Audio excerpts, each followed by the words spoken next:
L'espoir toujours vif au Proche-Orient, Maël. Avec ces pourparlers informels entre Israël et le Hamas aujourd'hui en Égypte, pour parler autour du plan Trump et de son application. Le président américain qui avait prévenu dès hier, il ne tolérera aucun retard de la part de l'organisation terroriste, notamment sur la libération des 47 derniers otages. Un impératif de rapidité rappelé aujourd'hui par le chef de la diplomatie Marco Rubio. Il demande à ce que les bombardements israéliens cessent également dans la bande de Gaza. Autant de signaux encourageants pour les familles des otages.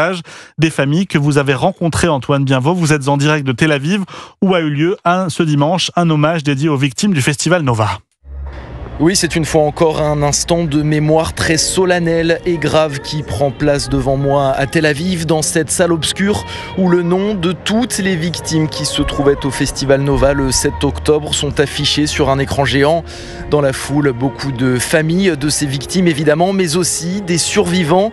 Meital, 24 ans, se souvient de chaque seconde de ce cauchemar vécu à la sortie du festival. On s'est retrouvés dans un énorme bouchon. Les terroristes sont arrivés derrière l'embouteillage et ils ont commencé à nous tirer dessus. Je voyais des gens courir partout pour sauver leur vie. Dans ma voiture, personne n'a été blessé, mais dans les deux autres voitures où il y avait mes amis, ils ont tous été tués. Ce jour-là, son copain est mort presque sous ses yeux. Alors comme les autres survivants, elle se bat pour que les victimes ne soient jamais oubliées et prie pour que les otages puissent revenir en Israël. Depuis Tel Aviv, Antoine Bienvaux pour Europe 1, merci à vous.